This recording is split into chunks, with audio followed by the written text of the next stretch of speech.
for cultivating progress across the South, for working to unconditionally improve the lives of all, and for the bold underwriting of every Gravy podcast, SFA thanks our visionary Louisville, Kentucky friends, Pam and Brooke Smith. The author and folklorist J. Frank Dobie said the boundaries of culture and rainfall never follow survey lines. It's not a surprise to learn that Dobie was from South Texas, a place shaped by the culture of both Mexico and the American West. In this episode of Gravy, Evan Stern invites us to follow him as he samples a taste of this territory through one of its prized delicacies, cabrito. Made like most extraordinary barbecue from a singular ingredient, in this case, milk-fed baby goats, slaughtered before they ever taste grass, and by pitmasters who are drawing on generations of knowledge and skill. With cabrito, South Texas, northern Mexico, and the Spanish Empire can all converge at a cookout on a ranch. I'm Melissa Hall. And I'm Mary Beth Lassiter. You're listening to Gravy. Gravy. Gravy. Gravy. A production of the Southern Foodways Alliance, Gravy tells the stories of the changing American South. Evan Stern pulls into the Double Y Ranch.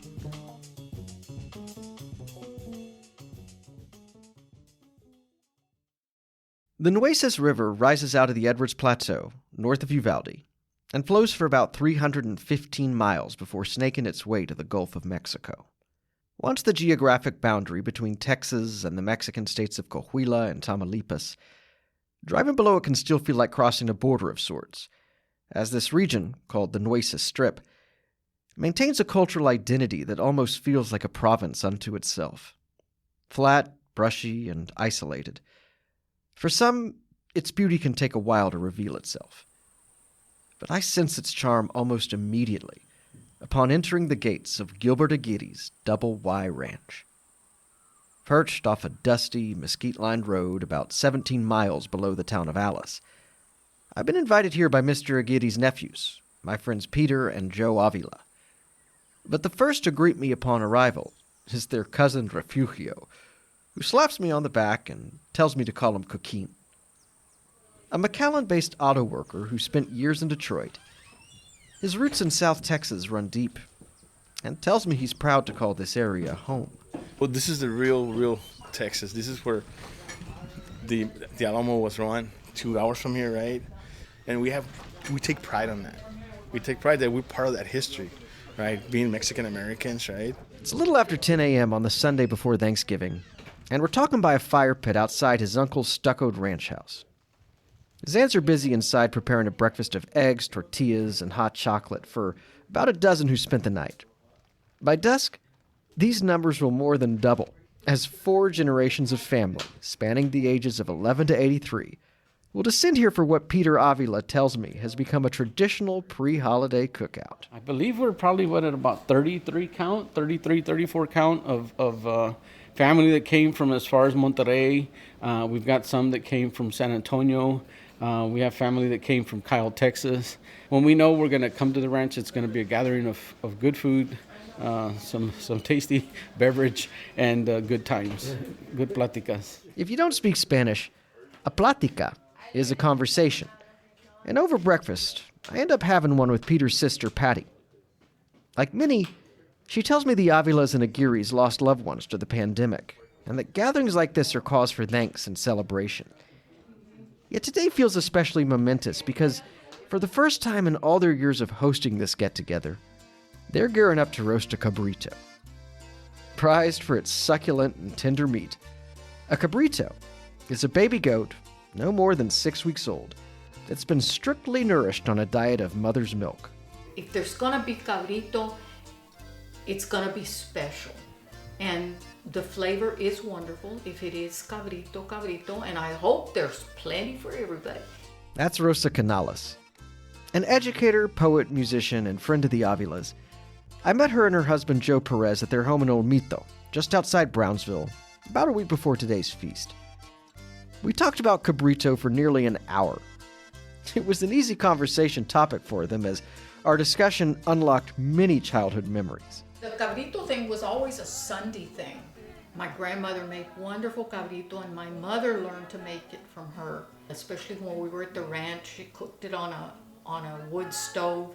And my father always insisted for presentation that she put some thinly sliced tomatoes on top and thinly sliced onions. It's just the most wonderful flavor. Raised in the town of Hebronville, about an hour between the Double Y and Laredo, she learned about the value goat carries in this region at age 5. My mother and I went to the church bazaar in Hebronville, the Catholic church bazaar in the plaza. And my mother played loteria, which is like Mexican bingo, and she won a goat. But that's how special the goat culture is in South Texas, and that it's a prize. You win it as a prize when you play Mexican bingo at a church bazaar. Cabrito has been famously embraced in South Texas and northern Mexico as a meal that's served to mark the arrival of spring on Easter Sundays. Its journey in reaching this point has been long and winding. Domesticated over 10,000 years ago in ancient Persia, following generations of trade, goats were brought to the New World with the arrival of conquistadors. Goat became part of the cuisine of northern Mexico through Spanish Sephardic Jewish shepherds who, faced with the Inquisition's policies of forced Catholic conversion, turned to goat as a staple to maintain kosher practice in secret. Eventually, starting in the 16th century, many of these secret adherents began making their way to Mexico.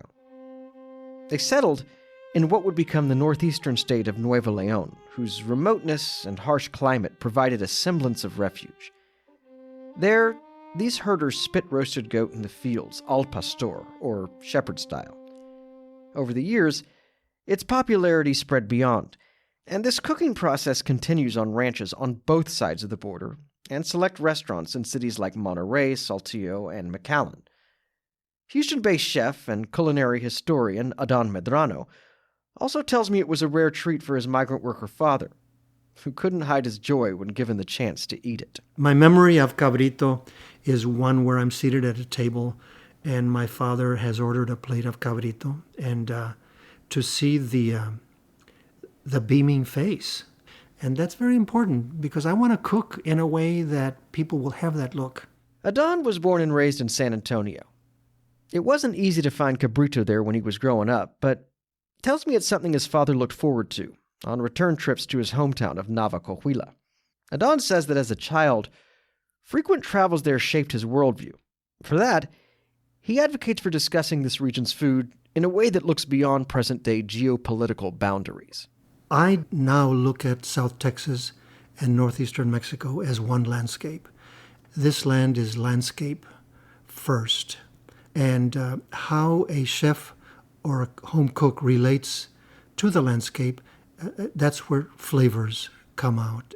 Landscape is a word Adan returns to often, and has written at length on the subject of terroir, or the combination of natural environmental factors that contributes flavor to foods and wine. When I ask him how cabrito is reflective of the terroir of South Texas, he says he has mixed feelings. Yes, cabrito can be delectable, but as a foreign animal, like pigs and cows, goats' grazing practices change the ecology of this continent. And for Adan, those changes are a constant reminder of the legacy of colonialism in the region. Goats changed the terroir of this region. And we have to live with the changes that they made. And to say that they are a uprising or an expression of the terroir is to say we were colonized and we had to deal with this or die. And so when you relate terroir with cabritos, it's a story of survival and survival with beauty. It is an occasion to think about how it is that over 500 years, we Mexican-American indigenous people have survived through horrible, horrible attacks. And yet, what is the response? The response is, let's serve a table where all are welcome and everyone may eat this cabrito. When we come back, we'll explore the ethics of cabrito and meet a cook who's putting her own spin on the dish. But first... Lodge cast iron is a favorite among home cooks and chefs across the South. That's because their American-made cast iron helps bring great recipes to life, whether you're cooking over a campfire, grill, in the oven, or on a stovetop. Feed a crowd with a classic cast iron Dutch oven, or fry something new in an iconic skillet. And for all the pan fans out there, the Lodge Museum of Cast Iron helps you celebrate Southern cooking, culture, and foodways. Enjoy a day trip to beautiful South Pittsburgh, Tennessee, to visit the world's largest cast iron skillet and shop in the Lodge Factory store. Go to lodgecastiron.com to learn more. For their dedication to quality cookware and longtime support of the Gravy Podcast, SFA thanks Lodge.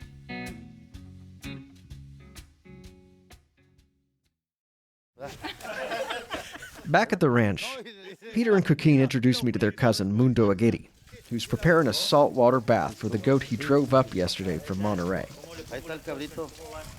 The son of an orchard owner from Nuevo León, Mundo first tasted cabrito in the markets, where his father sold oranges, and through years of trial and error eventually learned how to cook it himself. Since he couldn't fit the rick he uses for al pastor roasting in his car, today's cabrito will be grilled. So, around 1 o'clock, having cleaned the cooking surface with an onion, he removes the goat from its brine, and with the help of his wife Luz, coats it with a rub of oil, garlic, oregano, and lime. Then he, and Peter's younger brother Joe, move it to an exposed brick oven where it'll cook slowly over indirect mesquite coals for the next 4 hours. Meanwhile inside, Luz has butchered another goat and filled the kitchen with the aromas of chile de árbol, onions, and tomatillo. She's stewing a guisado de cabrito that will go a long way towards feeding today's dozens of mouths. I can't wait to try all of this, but not everyone here shares my excitement, which is why Joe is cooking up some beef fajitas on an outdoor pit. You know, people think of just as a little goat, killing a goat, and then plus, I guess, the gaminess, if there is any, they don't like that. So, like, the kids might not like the cabrito. Some might, but my son's going to try it for the first time. Yeah? You excited to try the cabrito? No. I don't like the feeling of eating a baby goat because they sacrifice their life for us to eat it.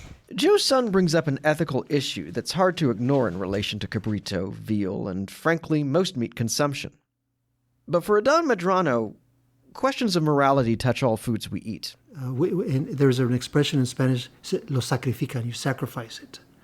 Because you know it has to be, otherwise you'll die. And when the cow eats, something dies, grass dies. This is a process of violence that I see in food all the time, and we have to deal with it. For Adan, how the baby goat is killed and lives its life is what matters. One who shares this view is Rosa Canales' husband, Joe Perez. A retired teacher who plays with Rosa as the duo Rumbo a la Nacua. Their mission is to preserve the musical traditions performed around South Texas's backyard tables. Joe grew up assisting his butcher grandfather on a ranchito outside the town of Fremont.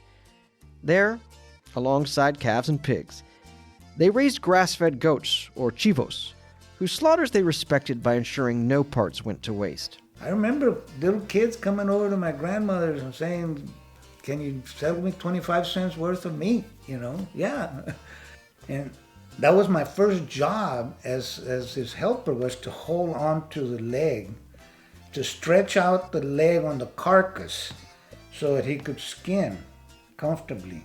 Joe told me he never got cash for this work, but that his grandfather had other ways of helping him out. He didn't pay me. He would give me the offal, the intestines and hearts and lungs and stuff, the offal, and I would sell it to ladies in the neighborhood and stuff, and they would always make the traditional Mexican foods with it, like machitos, and that's how I made my spending money.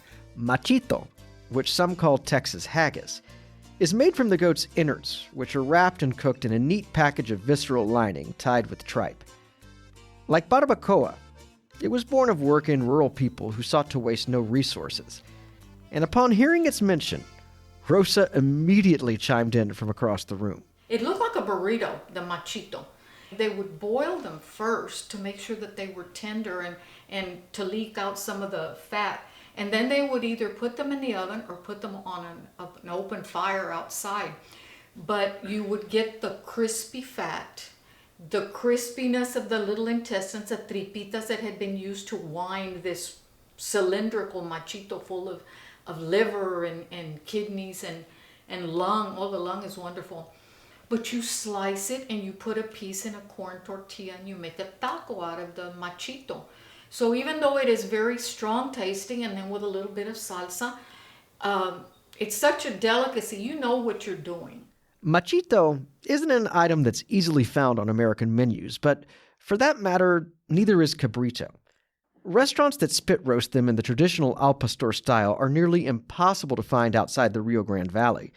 And those who do, like La Fogata in Mission and McAllen's El Pastor, are a rare, relatively new phenomenon. Yet cabrito can now be found generally in taco form at select places in most of Texas's major cities. Sylvia Casares, owner of Sylvia's Enchilada Kitchen in Houston, even offers it in the approachable form of an enchilada. But it was a natural thing for us because we already were cooking it and we're already deboning it and presenting it. So, of course, the natural thing for us to do was to offer it in an enchilada. We already do it in a taco, so we're putting it in a corn tortilla that's been seasoned and saucing it and then baking it. And the cabrito lovers can enjoy the, I would say, the enhanced flavor of the cabrito with the sauce. Traditionally, when ordering cabrito at a restaurant, patrons are given the option to pick a cut like a leg or shoulder, which are served with sides of beans, grilled onions, salsa, lime, and tortilla for taco making. Considering this, the concept of a cabrito enchilada may strike certain purists as unorthodox. Yet Sylvia respects cabrito's history, and as her kitchen is specifically focused on the foodscape of South Texas and northern Mexico, felt important to include it in her offerings. With me being a restaurant that serves food of the Texas-Mexican border, I felt like that was a void I had in my menu. Having worked as a food scientist before entering the restaurant industry, Sylvia brings a scholar's approach to her cooking. So when she decided to add cabrito to her menu, she took a research trip to Monterrey to learn the traditional method. All of our grilled meats are cooked on mesquite grill. So we're burning wood here 12 hours a day. And so we cook it very, very slowly, and it ends up finishing off cooking it very, very slow in the oven.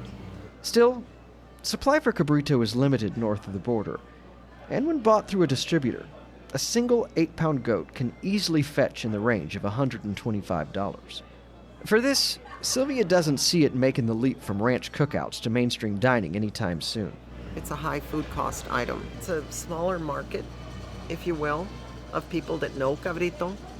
You had to have been from Mexico or have traveled down there and experienced eating it. It's just not, it's not a masses delicacy.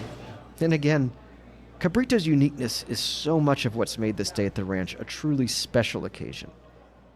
Having sustained ourselves with Luz's comforting guisado, after an afternoon of target practice, football, laughs, and a steady flow of Corona, nearing 6, with the sunset behind us, to the sound of applause, the men carefully pull the goat off the grill.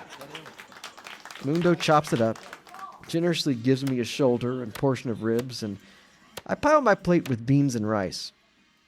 The char is perfect, the meat is tender, and a kind of calm briefly takes over the occasion.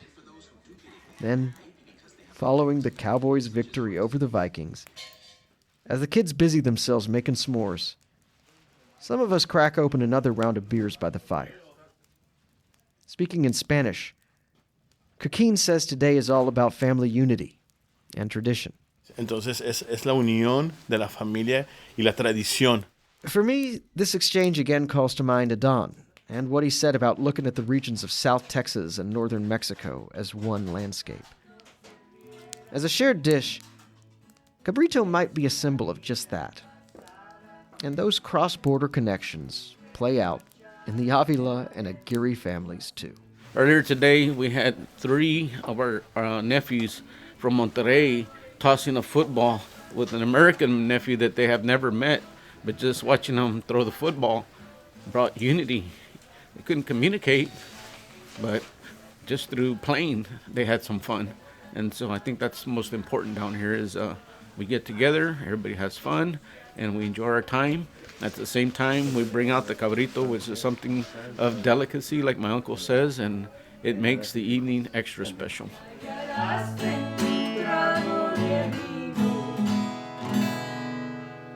Único camino que me dio tu amor.